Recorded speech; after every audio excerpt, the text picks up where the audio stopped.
හරි පුතේ 16 වෙනි ප්‍රශ්නය හොඳට බලන්න 16 පුතේ මේකේ අහන්නේ හරි 16 වෙනි ප්‍රශ්නේ අහනවා අපේ අසමමිතික කාබන් පරමාණු දෙකක් අඩංගු. මොකද්ද පුතේ අසමමිතිකයි කියන්නේ? හරි අසමමිතිකයි කියන්නේ පුතේ කවුරු හරි කාබන් කෙනෙක්ට මෙන්න මේ වගේ අසමාන කාණ්ඩ හතරක් බැඳිලා ඉන්නවා නම් අන්න ඒ වගේ කාබන් කෙනෙක්ට අපි කියනවා පුතේ මොන කාබන් කෙනෙක්ද? අසමමිතික කාබන්. මේ කාබන් කෙනෙක්ට අසමාන කාණ්ඩ හතරක් බැඳිලා ඉන්නේ. ඒවට කියන අසමමිතික නැත්නම් කයිරල් කාබන්. මේ වගේ කාබන් කෙනෙක්ට කියන අසමමිතික කාබන් නැත්නම් කයිරල් කාබන් කියලා කියන මේ වගේ අසමාන කාණ්ඩ හතරක් බැඳෙන්න ඕන. ඉස්සෙල්ලා බලන්න පුතේ මේකේ ප්‍රතික්‍රියා ටික හොඳින් බලන්න ඕන. පුතේ තනුක සල්ෆියුරික් අම්ලය එකතු කරොත් මේ වගේ එකකට මොකද්ද වෙන්නේ? ඔයා දන්නවා පුතේ තනුක සල්ෆියුරික් අම්ලය මේ Cl එක්ක ප්‍රතික්‍රියා වෙන්නේ නැහනේ. වෙන්නේ පුතේ මේ දිත්ත බන්ධනයේට ජලාණුවක් සෙට් වෙනවා. ජලාණුවක් සෙට් වෙද්දි සෙට් වෙන්නේ පුතේ මේ තනුක සල්ෆියුරික් කියන්නේ ආම්ලික ජලය. හරි ආම්ලික ජලය. එතකොට දිත්ත බන්ධනයේට ජලාණුවක් සෙට් වෙනවා. හයිඩ්‍රජන් වැඩි තැනට පුතේ ජලාණුවේ කෑලි දෙකයිනේ. හරි OH කෑල්ලකුයි H කෑල්ලකුයි තියෙනවා. හයිඩ්‍රජන් වැඩි තැනට හයිඩ්‍රජන් අඩු තැනට OH. එතකොට ඒ විදිහට ගියාම අපිට ලැබෙන ඵලය හයිඩ්‍රජන් වැඩි මෙතනට හයිඩ්‍රජන් අඩු මෙතනට OH මෙතනට CH2 මෙතනට CH2 Cl එකක් තියෙන්නේ. ඕනනම් මම පොඩ්ඩක් වැඩේ ඉස්සරහට ඕන වෙන හින්දා මෙන්න මේ කාබන් පොඩ්ඩක් ලොකු කරලා පෙන්නන්නම්. හරි CH3 CH2 CH2 මේ කාබන් මෙයා හරි මේ විදිහට පොඩ්ඩක් ලොකු කරලා පෙන්නන්නම් ඉස්සරහට ඕන වෙන හින්දා. හරි ඉස්සරහට ඕන වෙන හින්දා මම ඔක පොඩ්ඩක් ලොකු කරලා පෙන්නන්නම්. එතකොට මේකේ ඵලයේ ලිතියම් ඇල්මිනියම් හයිඩ්‍රයිඩ් ජලය දැම්මහම පුතේ මෙන්න මේ CO කාණ්ඩ කවුරු බවට පත් වෙනවද? මේවා කාබොක්සිලික් අම්ල සහ මේ කීටෝන ඔක්කොම කවුරු බවට පත් වෙනවද? මධ්‍යසාර බවට පත් වෙනවා. මෙයාගේ ඔක්සිහරණ ක්‍රියාවලියක් මෙතන OH එකක් මෙතනට H එකක් මෙතනට CH2 එකක්.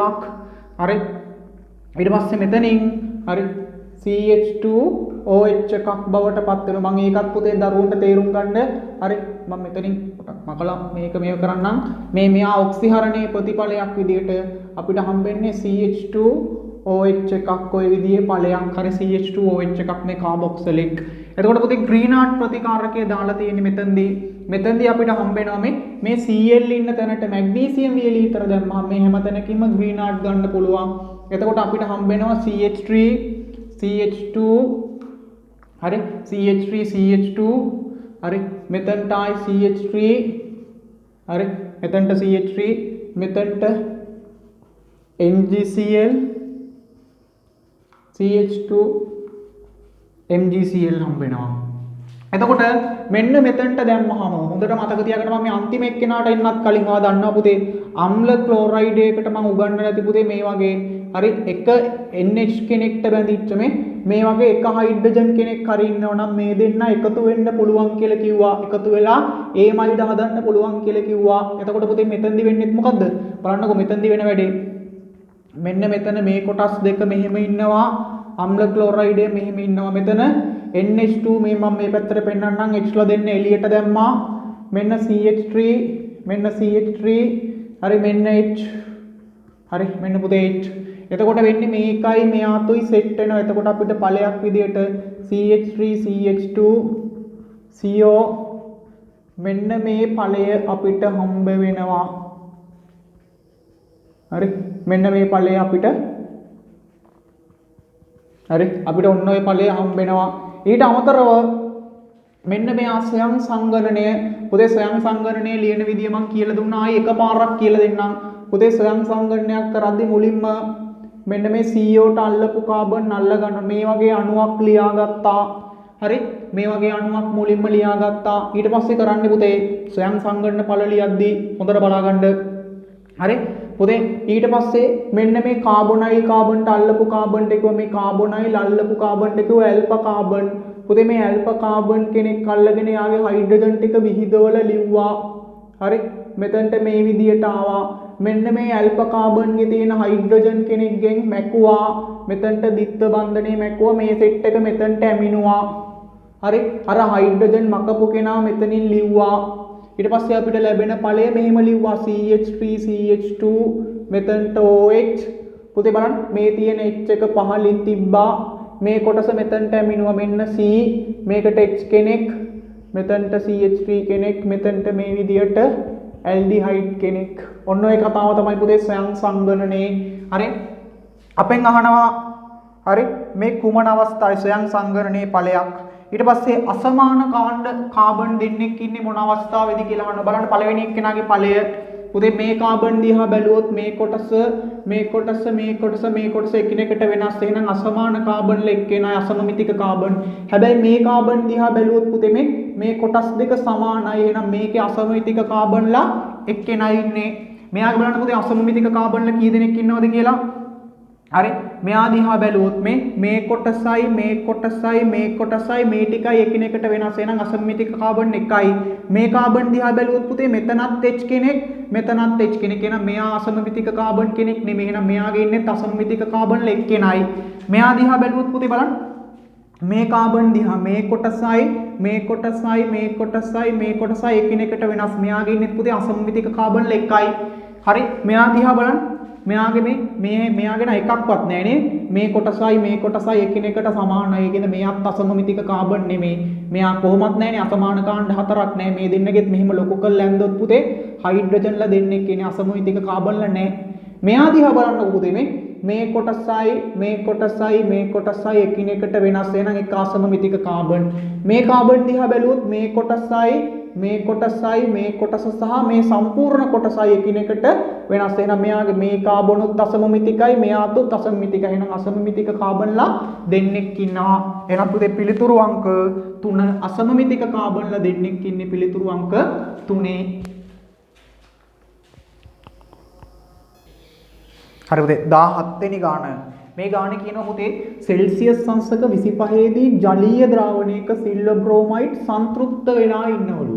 සංතෘප්තයි කියන්නේ පුතේ දිය වෙන්න පුළුවන් උපරිම ප්‍රමාණය දිය වෙලා. තව පොඩ්ඩක් හරි දිය කරොත් අවක්ෂේප වෙනවා මේ විදියට. දිය වෙන්න පුළුවන් උපරිම දිය වෙන්න ප්‍රමාණය දිය වුණාම එතකොට පුතේ ලියන්න පුළුවන් අපිට මෙයාගේ KSP සමානයි. හරි සිල්වර් ප්ලස් අයන වල සාන්ද්‍රණය සහ වාරයක් කවුරු විදියට ලියන්න පුළුවන්? ක්ලෝරයිඩ් සාන්ද්‍රණය. මේ සිල්වර් ක්ලෝරයිඩ් සාමාන්‍ය පුතේ යන්තම් වගේ පොඩි අවක්ෂේපයක් තියෙනවා. මෙන්න මේ අවක්ෂේපය සහ මෙන්න මේ අතර මොකක් වෙනවද පුතේ? මේ අයන අතර ඔය යන්තම් සංතෘප්ත වෙලා පුතේ අයන සහ ඔය අතර මොකක් වෙනවද? යන්තම් සමතුලිතයක් තියෙනවා. හරි එතකොට අපිට ලියන්න පුළුවන් KSP මේ විදිහට අයන වල සාන්ද්‍රණ වල ගුණිතය හරි KSP ට සමානයි. මේකේ දීලා තියෙන පුතේ අනිත් කතාව තමයි මෙන්න මෙයාගේ සාන්ද්‍රණය x නම් අනිවාර්යයෙන්ම මේ ක්ලෝරයිඩ් එක්කෙනත් xම තමයි පුතේ. මේ දෙන්න සමාන සාන්ද්‍රණ වලින් තමයි ඉන්නේ. සිල්වර් ක්ලෝරයිඩ් එකටනේ දිය කරන්නේ. මෙයා කැඩුනොත් මෙයාගෙන් x ප්‍රමාණයක් කැඩුනොත් මෙයාගෙන් හැදෙන්නත් ඕනේ x. මෙයාගෙනුත් x. හැබැයි අපිට ගානේ දීලා තියෙනවා මේ දෙන්න සමාන ප්‍රමාණ වලින් ඉන්නේ. මෙයාගේ y ප්‍රමාණයක් කැඩිලා දිය වුණොත් මෙයාගෙත් y සංතෘප්තයි කියන්නේ උපරිම ප්‍රමාණයක් දිය වෙලා.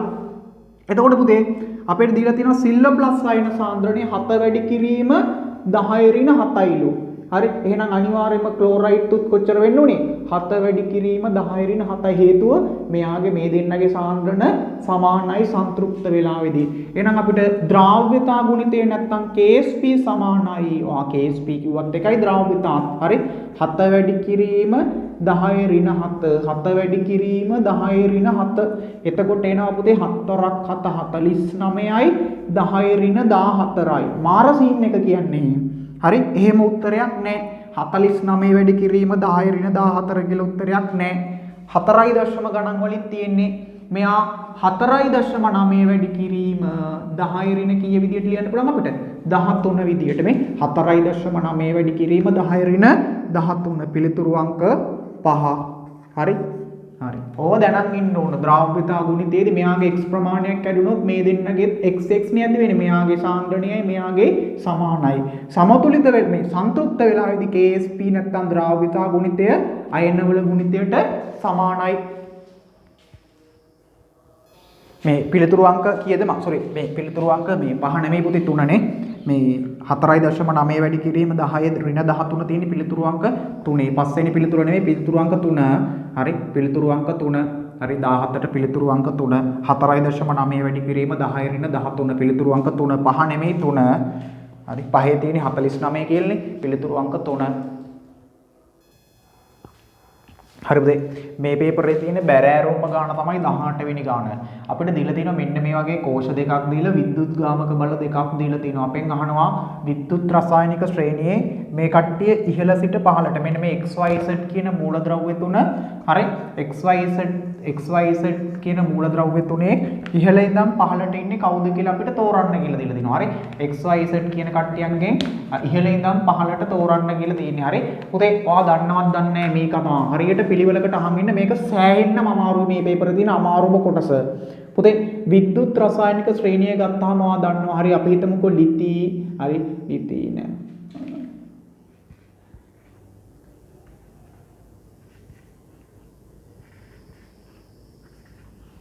හරි ඔහොම සෙට් එකක් තිබිලා හරි මෙතනට හයිඩ්‍රජන් එනවා මෙතන ඉඳන් මෙහෙමනේ යන්නේ පුතේ අපි හිතමු සාමාන්‍යයෙන් ඔයා දන්නවා විද්‍යුත් රසායනික ශ්‍රේණියේ ඉහළ ඍණාංගයන් වලින් මෙයා ඍණ 2යි ඍණ 4 නම් මෙයා ඍණ 3.5ක් මෙයා ඍණ 3ක් එහෙම පුතේ අඩු වේගෙන එන්නේ මෙහෙම ඍණ 2.5ක් හරි මේ හයිඩ්‍රජන් ගාවට එද්දි මෙයාගේ අගය බිඳුවක් වෙනවා ඊට පස්සේ එතනින් පස්සේ කට්ටිය වැඩි වෙන්නේ පුතේ 9.5 0.75 1 2 ඔය විදිහට විභවාන්තරය වැඩි වෙනවා. එතකොට විද්‍යුත් රසායනික ශ්‍රේණියේ ඉහළ ඍණාංගයක සිට පුතේ මේ ඉහළ ඍණාංගයක සිට මෙහෙම ඍණාංගයක් ඇවිල්ලා ආයි ඉහළ ධනාංගයක් දක්වා යනකොට ඔන්න ඔය විදිහේ ශ්‍රේණියක් තමයි විද්‍යුත් රසායනික ශ්‍රේණිය. මොකද්ද වෙන්නේ? විද්‍යුත් රසායනික ශ්‍රේණිය ඉහළ ඉන්න කට්ටිය ඉහළ ඍණාංගයන් තියෙන්නේ. හරි. පහළට මේ හයිඩ්‍රජන්ගේ අගය බිඳුවයි. පහළට එද්දි කෙමෙන් මෙයාගේ මොනාගේ වැඩි වෙන්නේ? කෙමෙන් ධනාංගය වැඩි වෙනවා. ඊළඟ කතාව තමයි පුතේ විද්‍යුත් රසායනික ශ්‍රේණිය මේ දෙන්න ගත්තාම උඩින් ඉන්න කෙනාට පුතේ ඔක්සිකරණ හැකියාව වැඩි. දැන් ඍණ 4 එක්කෙනාට ඍණ 3.5 එක්කෙනාට වඩා ඔක්සිකරණය වීමේ හැකියාවක් තියෙනවා. එතකොට සෝඩියම් සහ ලිතියම් දෙන්නගෙන් ඔක්සිකරණ හැකියාව වැඩි කවුද කියලා අහුවොත් කවුද? ලිතියම්. විද්‍යුත් රසායනික ශ්‍රේණියේ ඉහළින් ඉන්න කෙනාගේ ඔක්සිකරණ හැකියාව මොකෝ වෙන්නේ? වැඩි. යාට හොඳට ඔක්සිකරණය වෙන්න පුළුවන්. එතකොට මගෙන් අහුවොත් හයිඩ්‍රජන් මේ සෝඩියම් සහ පොටෑසියම් අතරින් ඔක්සිකරණ හැකියාව වැඩි කාටද කියලා පොටෑසියම්. විද්‍යුත් රසායනික ශ්‍රේණිය පොටෑසියම් සෝඩියම්ට වඩා උඩින් ඉන්නේ මේ ඍණ ගතිය වැඩි උඩින් ඉන්න කෙනාගේ ඍණ ගතිය වැඩි ඔක්සිකරණ හැකියාව වැඩි උඩ කට්ටියන්ට ඔක්සිකරණ හැකියාව වැඩි ඊළඟ කතාව තමයි පුතේ මේ තමයි කෝෂයක් අංකණය කරලා තියෙන විදිය පුතේ සාමාන්‍යයෙන් කෝෂයක් අංකණය කරද්දී මේ පැත්තේ ඉන්නේ ඇනෝඩය පුතේ ඇනෝඩය තමයි ඔක්සිකරණය වෙන්නේ ඇනෝඩය ඔක්සිකරණය වෙනවා දැන් ඔයා දන්නවා එහෙනම් පුතේ ඔක්සිකරණය වෙන ප්‍රභේදය අනිවාර්යයෙන්ම කොහෙද ඉන්න ඕන විද්‍යුත් රසායනික ශ්‍රේණියේ හරි ඔක්සිකරණය වෙන ප්‍රභේදය තමයි ඉහළින් ඉන්න කෙනා මේ දෙන්නගෙන් ඔක්සිකරණ හැකියාව වැඩි කවුද ලිතියම්නේ එහෙනම් එයා උඩින් ඉන්නේ එහෙනම් අපිට මේක දිහා බලලා කියන්න පුළුවන් වයිට සාපේක්ෂව මෙයා ඇනෝඩය නම් මේ කොටස කවුද ඕනම කෝෂයක මෙයා කැතෝඩය එහෙනම් පුතේ වයිට වඩා හරි x මොන තැනක ඉන්න ඕනේ පුතේ මෙයා ඔක්සිකරණය වෙන්න ඕනේ ඇනෝඩයනේ එහෙනම් මේ දෙන්න අතරින් ඔක්සිකරණය වෙන්නේ මෙයා බලන්න x ධන 3 බවට පත් වෙලා ඔක්සිකරණය වෙලා එහෙනම් ඔක්සිකරණය වෙන කෙනා උඩින් ඉන්න ඕනේ එහෙනම් පුතේ y ට වඩා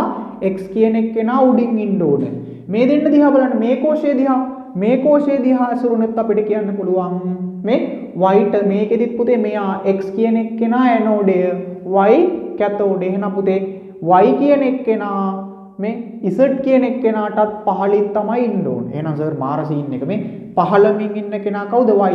x ට වඩාත් පහළින් ඉන්න ඕනේ. z ට වඩා පහළින් ඉන්නත් ඕනේ. හරි? අපි හිතමු හරි දැන් මාර සීන් එක සර් x ද මේ z ද උඩින් ඉන්න කෙනා කියලා බලන්න එපයි. අපිට මේක දිහා බලලා නම් කියන්න පුළුවන් මේ y කියන එක්කෙනා x ට වඩා පහළින් ඉන්න ඕනේ. නැත්තනේ කැතෝඩය නම් පුතේ x ට වඩා පහළින් ඉන්න ඕනේ. මේ ඔක්සිහරණය වෙන කෙනා මේ පොටෑසියම්ට වඩා සෝඩියම් මේ ඔක්සිකරණය වෙන කෙනා උඩින් ඉන්නේ අනිත් කෙනා පහළින් ඉන්නේ මේ ඔක්සිකරණය වෙන කෙනා ඇනෝඩයනේ එයා උඩින් ඉන්නේ අනිත් කෙනා පහළින් ඉන්නේ හානියක් නැහැ හරි ඒ විදිහටනේ යන්නේ සර් එතකොට මේ තුන් දෙනා පිළිවෙලකට සකස් කරන්න එපයි මේ දෙන්නගෙන් ඩයල් එක කවුද කියලා බලන්න එපයි පුතේ මේ දෙන්නගෙන් ඩයල් එක බලන්න ඔයා දන්නවද දන්නේ නැහැ පුතේ කෝෂයක විද්‍යුත් ගාමක බලය හොයන සූත්‍රයක් තියෙනවා E θ සෙල් සමානයි කවුද කැතෝඩේ විද්‍යුත් ගාමක බලයෙන් අඩු කරනවා ඇනෝඩය මාර සීන් එක කියන්නේ පුතේ හරි මේ කෝෂයේ කැතෝඩය කවුද y නේ මේකෙත් y කැතෝඩය කාටත් පොදුයි අපි හිතමු මෙයාගේ විභවය වොට් 3යි කියලා ධනාගයන් වලින් ගමු මෙයාගේ විභවය 3යි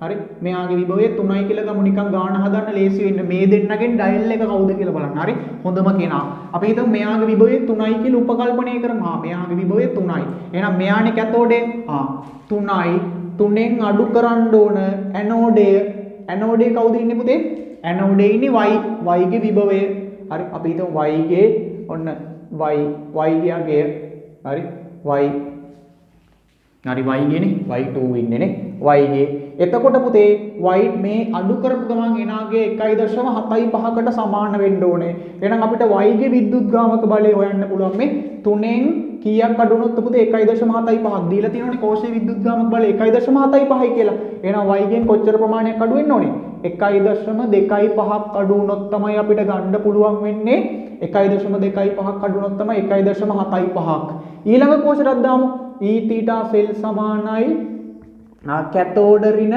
ඇනෝඩ බලන්න පුතේ ඒකේ විද්‍යුත් ගාමක බලය දීලා තිනවා 2.25යි 2.25යි මේක පට්ට අමාරුයි හරියට කල්පනා කරේ නැත්තම් කවුද පුතේ කැතෝඩේ y මේකෙත් කැතෝඩේ y මේ තියෙන්නේ කැතෝඩේනේ කෝෂේ y නම් පුතේ මෙයාගේ අපි දන්නොත් 3යි කියලා 3ෙන් අඩු කරන්න ඕන ඇනෝඩේ අපි දන්නේ ඇනෝඩේ විද්‍යුත් ගාමක බලය දන්නේ නැහැ x කියන එක්කෙනා x කියන මේ z කියන එක්කෙනා z දන්නේ අපි දානවා හරි z සාපේක්ෂව z2+ හරි එයා දන්නේ හරි එයා දන්නේ නේ අපි එයා දන්නේ sorry මෙතන අතන y නෙමෙයි දාන්න ඕන මට වැරදිලා x ට සාපේක්ෂව මේකේ sorry මෙතන x3+ ට සාපේක්ෂව මෙයා හරි x ට සාපේක්ෂව මෙයාගේ විද්‍යුත් ගාමක බලය දන්නේ නැත්නම් අනිත් මෙයා තමයි හොයන්න ඕනේ මෙයා එතකොට පුතේ මෙයාගේ හොයද්දී මෙන්න 2.25ක් එන්න ඕනේ 3ෙන් කීයක් අඩු වුණොත් පුතේ 2.25ක් එන්නේ අපිට මෙයාගේ එක්කෙනා හොයා ගන්න පුළුවන් මේ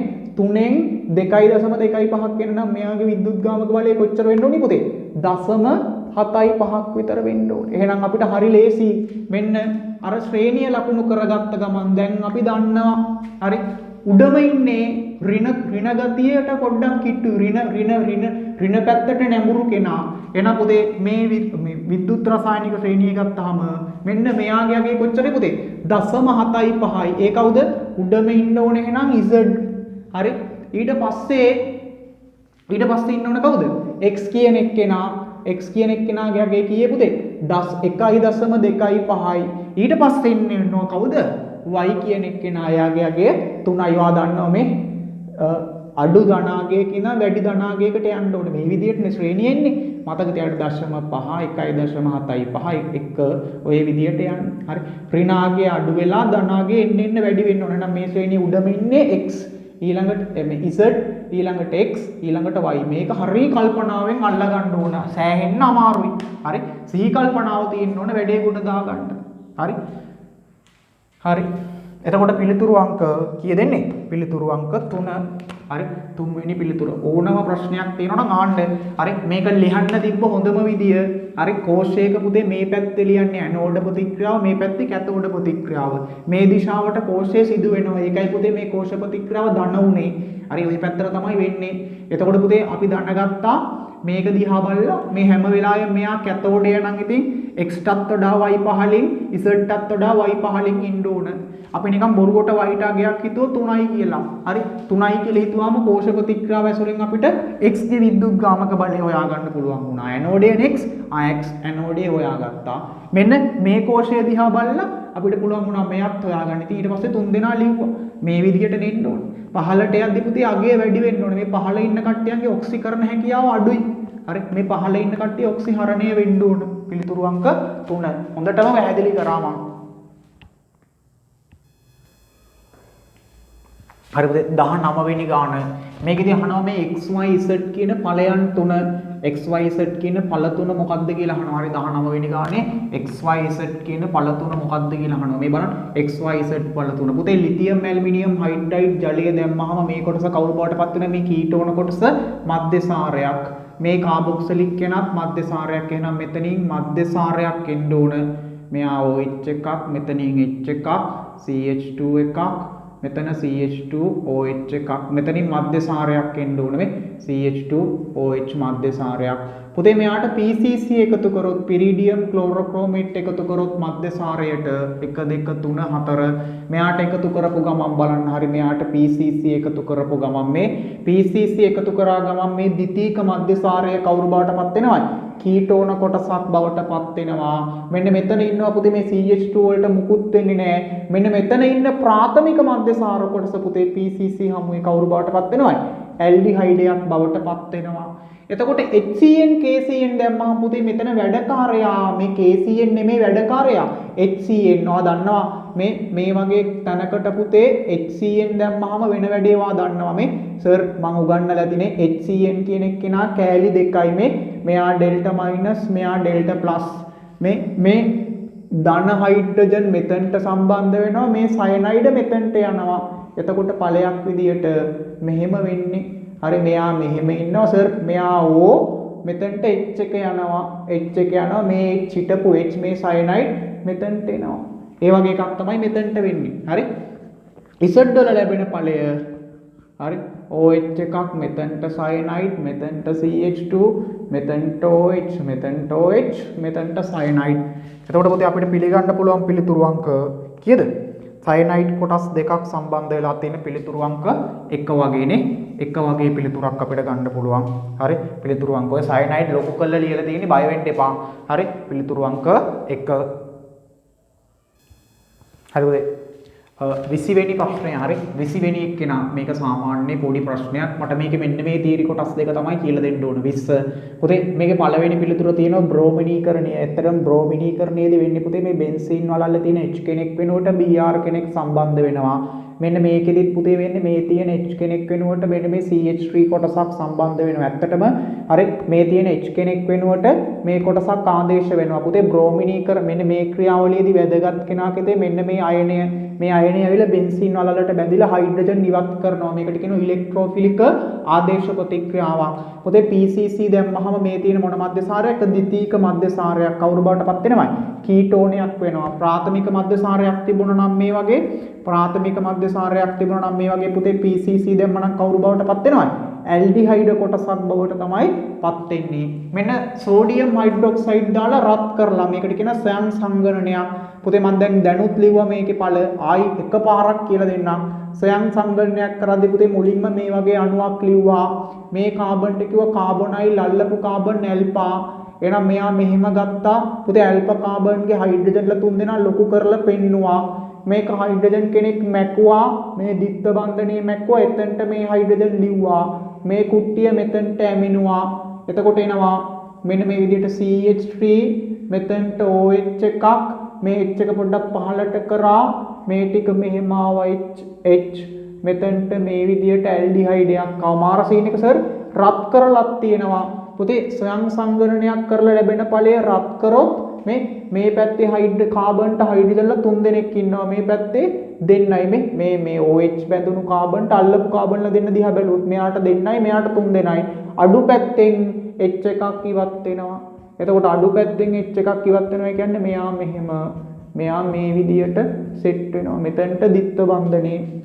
පුතේ මේක වැදගත් මේක ඉස්සරහටත් වැදගත් එතකොට මෙන්න මෙයා සෑහෙන්න වැදගත් ඉස්සරහට පුතේ ග්‍රීනාඩ් ප්‍රතිකාරකයත් එක්ක මේ ජලය දාලා තියෙනවනේ මම ජලය පස්සේ දාන්නම් ඔයා දන්නවද දන්නේ පුතේ මේ ත්‍රිත්ව බන්ධනයක් ඉන්න තැනකට ග්‍රීනාඩ් ආවොත් මේක දැනන් ඉන්න ඕනේ පුතේ මේ ග්‍රීනාඩ් වල ගත්තොත් මෙහෙම කෑලි දෙකක්නේ මම ලේසියට MgBr+ තුයි මේ කොටස මයිනස් තුයි පුතේ ත්‍රිත්ව බන්ධනයක් තැනට දැම්මොත් මෙයා ප්ලස් මෙයා මයිනස් නේ ග්‍රීනාඩ් කැමති පුතේ ප්‍රතිවිරුද්ධ ද්‍රව එකතු වෙන්න. එයා පුතේ මෙයාගේ තියෙන මේ H අරගෙන මේ H තුයි මේ ඍණ කොටසයි මේ ග්‍රීනාඩ් වල තියෙන්නේ මේ අග්‍රස්තල්කයිනේ තියෙන H තුයි මේ ග්‍රීනාඩ්ගේ ඍණ කොටසයි එකතු වෙනවා. මේ ධන කොටස මෙතනට යනවා. ග්‍රීනාඩ් දැම්මොත් මෙයාගේ නම් දන්නවා ඉතින් මෙතනට ග්‍රීනාඩ් දැම්මොත් මොකෝ වෙන්නේ? MgBr මෙහෙම තියෙදි මෙතනට දැම්මත් මොකෝ වෙන්නේ? ග්‍රීනාඩ් කැමති ධන ද්‍රවත් එක්ක එකතු වෙන්නනේ. මෙයා සර් ඩෙල්ටා මයිනස් මෙයා ඩෙල්ටා ප්ලස් නේ. මේ ග්‍රීනාඩ් කුට්ටියේ මේ ඍණ කොටස මෙතනට එනවා. හරි මෙතන ඍණනේ. ඒ MgBr ටික ගිහිල්ලා මෙතනට සම්බන්ධ වෙනවා. ඔන්න ග්‍රීනාඩ් දැම්මම වෙන වැඩි ප්‍රතිවිරුද්ධ ද්‍රව එකතු වෙනවා. එතකොට මං ජල විච්ඡේදනය නොකර ලියන්නම් ඵලය. එතකොට අපිට එනවා මෙතනින් මේ MgBr මෙතනට ආවම MgBr+ වෙනවා. හරි CH2 මෙතනට O- MgBr plus මෙතනට CH3 මෙතනට CH3 පුතේ මෙයා ජල විච්ඡේදනය කරොත් හරි මෙතනට D එකක් එනවා මෙතන මේ ජලයෙන් ජල විච්ඡේදනය කරොත් මෙතනට H එකක් එනවා හරි මේ ටික එහෙමමයි මේ කොටස් වලට මුකුත් වෙන්නේ නැහැ මේ CH3 මෙහෙමයි මෙයා මෙහෙමයි මෙතන ජල විච්ඡේදනය කරොත් මෙතනින් ආයි OH එකක් එනවා හරි එතකොට ওই විදිහේ ඵලයක් තමයි එන්න ඕන ඔය දීලා තියෙන ඵලයේ පුතේ H එකක් බැඳලා තියෙන එකේද පිළිතුරු අංක කීය දෙන්නේ පිළිතුරු අංක හරි 4 වෙනි පිළිතුර තමයි ඔකට නිවැරදි පිළිතුර හරි කෙස් 18 කියලා දුන්නා මෙන්න මේක ගොඩාක් දරුවෝ දන්නේ අග්‍රස්ත ඇල්කයින් එකට දැම්මම පුතේ ප්‍රතිවිරුද්ධ ද්‍රව්‍ය එකතු වෙන්නේ මේ H3 මෙයාතුයි CH4 විදියට ඉවත් වෙලා මේ MgBr ත්‍රිත්ව බන්ධනයට බැඳෙනවා ඊට පස්සේ තමයි ජල විච්ඡේදනය මෙතන ජල විච්ඡේදනය තියෙන එකපාරම හරි මම මේ වැඩේ තේරුම් කරන්න ඕන හින්දා ජල විච්ඡේදනය දෙවනි පියවරක් විදියට ලියලා දුන්නේ හරි හරි උදේ 21 වෙනි පේපරේ හරි 21 වෙනි ප්‍රශ්නය ප්‍රශ්න පත්‍ර 21 හරි ඔයා මහන්සි වෙන්න සෑහෙන්න ලොකු ප්‍රතිඵලයක් ගන්න පුළුවන් අනිවාර්යෙන් මේක විවරණ කරන්න හරි මාත් එක්කම විවරණ කරන්න එතකොට ලොකු දෙයක් කරන්න පුළුවන් බලන්න 21 වෙනි ප්‍රශ්නය හරි මේකට සාන්ද්‍ර ඇමෝනියා දැම්මොත් මොකෝ වෙන්නේ පුතේ මේ Br එකක් ඉන්න තැනට සාන්ද්‍ර ඇමෝනියා දැම්මොත් CH3 CH2 හරි මෙතනට මුකුත් වෙන්නේ නැහැ පුතේ මේ සාන්ද්‍ර ඇමෝනියා දැම්ම ගමන් පුතේ Br එකක් NH2 වෙනවා මේ Br එකක් NH2 වෙනවා හරි Br එකක් NH2 වෙනවා මෙයා මෙහෙමමයි මේවට මොකුත් වෙන්නේ නැහැ සාන්ද්‍ර ඇමෝනියා දැම්මම Br එකක් NH2 පුතේ මධ්‍යසාරීය KOH දානවා දැම්ම ගමන් පුතේ හයිඩ්‍රජන් නඩු පැත්තෙන් H එකක් ඉවත් වෙලා මොන අණුවක් විදියට ඉවත් වෙන්නේ HBr අණුවක් විදියට ඉවත් වෙනවා එහෙනම් මේ Br බැඳුණු කාබන් මේ ඊට අල්ලපු කාබන් මේ Br බැඳුණු කාබන් මේ ඊට අල්ලපු කාබන්ලා දෙන්නගේ දෙහා බලනවා මෙයාගේ 2යි මෙයාගේ 3යි එහෙනම් හයිඩ්‍රජන් නඩු පැත්තෙන් තමයි අයින් වෙන්නේ හරි හයිඩ්‍රජන් නඩු පැත්තෙන් අයින් වෙලා මෙන්න මේ විදියට අපිට ඵලයක් දෙනවා මම ඉස්සරහට ඕන හින්දා මේ අපිට ලොකු කළා හරි මේ අපිට ලොකු කළා තේරුම් ගන්න ඕනේ විදියට හරි හොඳට ඇඳලා දෙන්නම් හරි මේ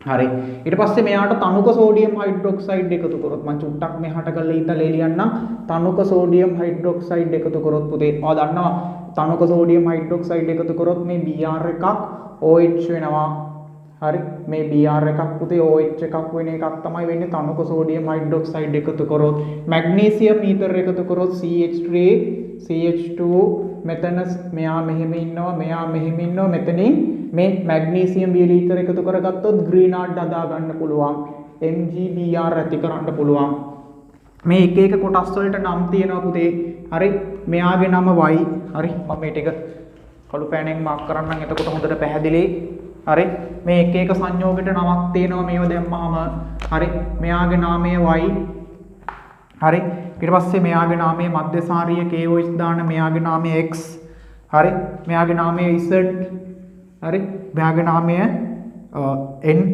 හරි අන්තිම එක්කෙනා N කියලා හඳුන්වනවා පළවෙනි එක්කෙනා X වලට එකිනෙකට වෙනස් තාපාංකයක් සහිත සංයෝග දෙකක් පුළුවන් පුතේ මේ X වලට එකිනෙකට මේ මොන සංයෝගයක්ද පුතේ මේ වගේ වට පුළුවන් පුතේ මොන සමාවිකතාවය දක්වන්නේ මේ විදියට තිබුණොත් අපිට කියන්න පුළුවන් මේක මොන ආකාරයේ ට්‍රාන්ස් එක හරි මේ විදියට පුළුවන් තිබුණොත් මේ H ලා දෙන්න එකම පැත්තට ඇවිල්ලා හරි CH3 ලා දෙන්න මෙහෙම තිබුණොත් මේ ආකාරයට කිව්වා සිස් එක මෙන්න මේ සිස් ට්‍රාන්ස් ආකාර සමාවික පෙන්වන්න පුළුවන් හින්දා මේ දෙනට එකිනෙකට වෙනස් තාපාංක සහිත සංයෝග තියෙන්න පුළුවන් හරි පුළුවන් Y ජලයේ දිය වේකෝ Y මෙන්න මේ ඇමීන හරි ඇමීන මේ වගේ කාබන් 4ක් ඔය කියන්නේ කාබන් අඩු සංඛ්‍යාවක් තියෙන ඇමීන හරි කාබන් සාමාන්‍යයෙන් ගොඩක් අඩු ඇමීන NH2 කොටස් තියෙන සංයෝග ඒ වගේම මධ්‍යසාර කොටස් එහෙම ජලයේ දිය වෙනවා. ඒකින්ද පළවෙනි වාක්‍යයත් හරි දෙවෙනි එක්කෙනත් හරි කාබන් අඩු ඇමීන මධ්‍යසාර වගේ කට්ටිය ජලයේ දිය වෙනවා.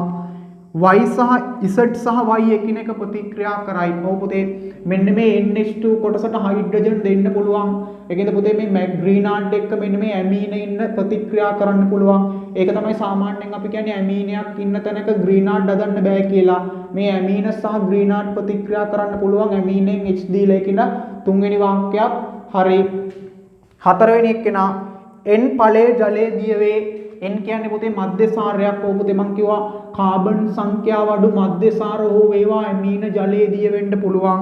අන්තිම එක්කෙනා x ඵලය z සමග ක්‍රියා කරයි.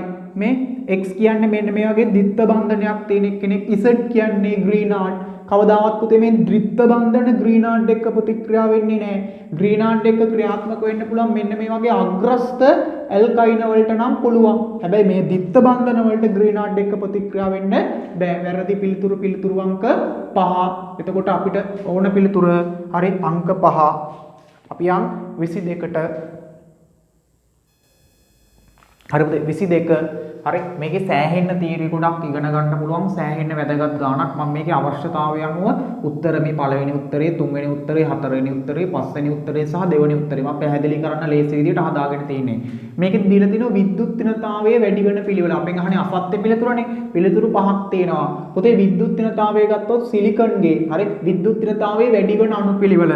සිලිකන්ගේ සාමාන්‍ය පුතේ විද්‍යුත්ිනතාවය 1.8ක් විතර, ફોස්ෆරස්ගේ 2.1ක් විතර, කාබන්ගේ 2.5ක් විතර, නයිට්‍රජන්ගේ 3ක් විතර. එහෙනම් හරි පුතේ මේ පිළිවෙලට තමයි විද්‍යුත්ිනතාවය හරි වැඩි වෙන්නේ. හරි පළවෙනි එක්කෙනා හරි. පළවෙනි පිළිතුර හරි. ප්‍රථම අයනීකරණ ශක්තිය පුතේ සාමාන්‍ය අයනීකරණ ශක්තියට වඩා මෙතනදී පොඩ්ඩක් වෙනස්. මම පුතේ මේ අගයන් ටික ඇසුරෙන් පොඩ්ඩක් පැහැදිලි කරන්නම්. දෙවෙනි අයනීකරණ ශක්තිය පැහැදිලි කරද්දී කියලා දෙන්නම්. පුතේ සාමාන්‍ය ප්‍රථම අයනීකරණ ශක්තිය ගත්තාම මේ කට්ටියගේ වෙනස් වෙන විදියක් තියෙනවා.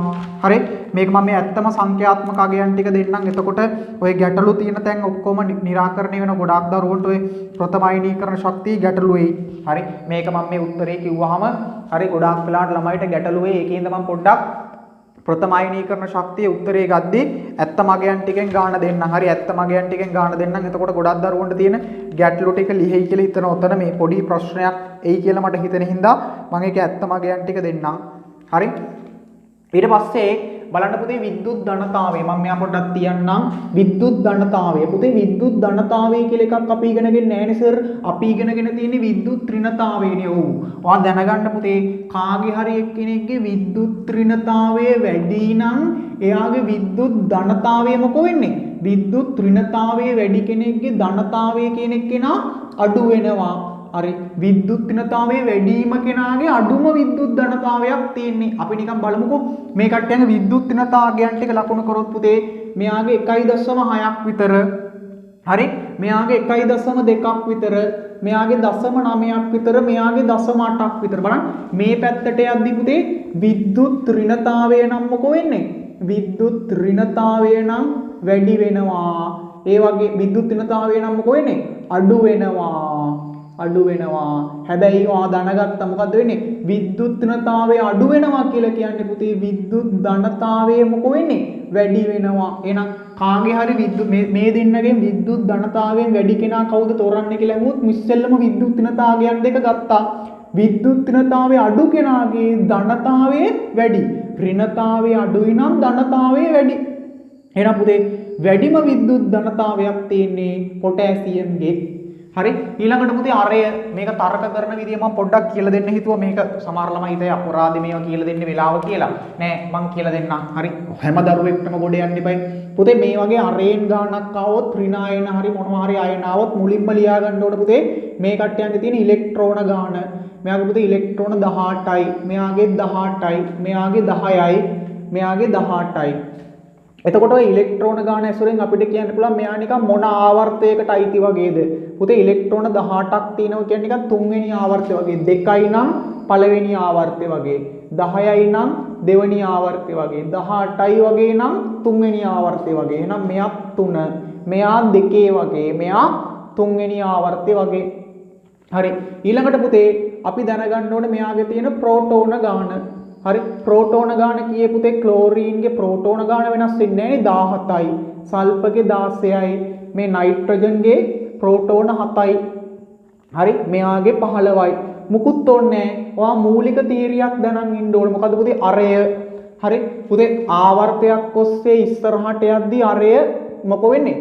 අරය අඩු වෙනවා. මේ පැත්තට යද්දි අරය අඩු වෙනවා. කාණ්ඩයක් ඔස්සේ පහළට එද්දී අරය මොකෝ වෙන්නේ? වැඩි වෙනවා. එහෙනම් පුතේ බලනවා මෙයා මොන කාණ්ඩේ මේ ආවර්තය නෙමෙයි. පළවෙනි ආවර්තයේ, දෙවෙනි ආවර්තයේ, තුන්වෙනි ආවර්තයනේ. ආවර්තයක් ඔස්සේ පහළට එද්දී. එතකොට මේ කාණ්ඩ ඔස්සේ පහළට එද්දී අරය වැඩි වෙනවා. බලන්න පුතේ මෙයා ගත්තොත් මේ අරය මෙයා කීවෙනි ආවර්තයක් කෙනෙක් වගේ දෙවෙනි ආවර්තයක් කෙනෙක් වගේ පුතේ 15ට එද්දි තමයි අරය වැඩි වෙන්නේ. එහෙනම් අඩුම අරයක් තියෙන්න ඕන කාටේ n3 ට n3 වල අරය තමයි අඩුම වෙන්නේ. ඇයි හේතුව?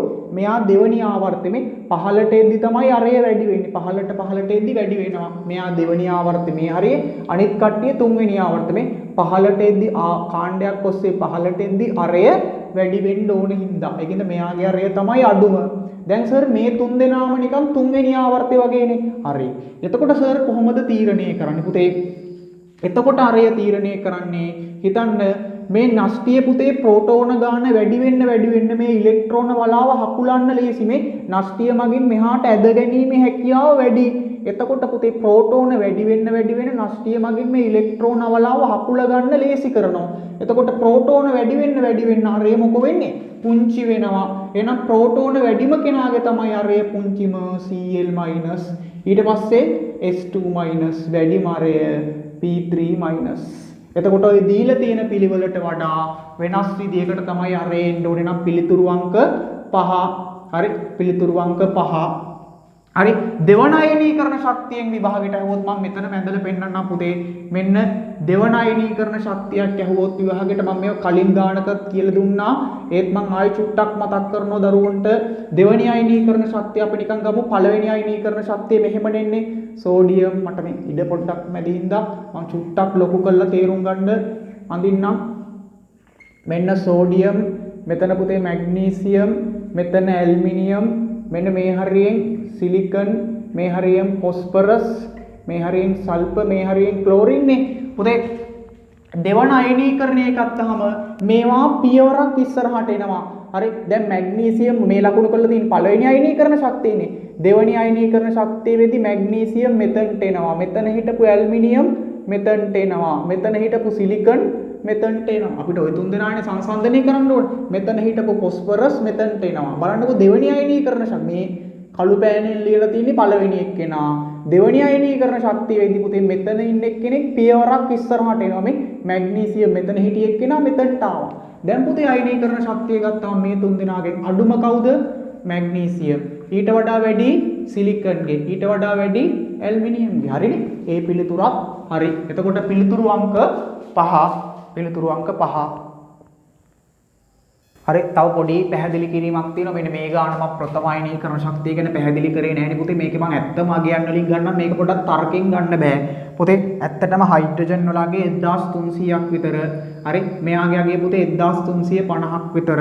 ආගන් වලගේ පුතේ හරි 1550ක් විතර. හරි. ආගන් වලගේ මෙයාගේ නිකන් 1600ක් විතර ඔන්න ඔය විදියට. හරි. මේ පිළිවෙලට තමයි පුතේ ප්‍රථම අයනීකරණ ශක්තිය වැඩි වෙන්නේ. හරි. ඒ කියන්නේ මේ පිළිතුර හරි වැරදි පිළිතුර අංක 5. ගොඩාක් ළමයිට 3 සහ 5 අතර තමයි දෝලණය වුනේ. පුතේ මේ තුනේ මම ඇත්තම අගයන් වලින් අරන් තියෙන. හරි. මෙයා 1300ක් මෙයා 1450ක් විතර. හරි. මේ විදියට මේ පිළිවෙලට තමයි වැඩි වෙන්නේ. ඇත්තම අගයන් වලින් ගත්තේ. හරි. මේ පිළිතුර හරි. වැරදි පිළිතුර පිළිතුරු අංක 5. හරි. ගොඩාක් ළමයිට ওই පිළිතුරු දෙක අතරනේ අවුල තියෙන්නේ.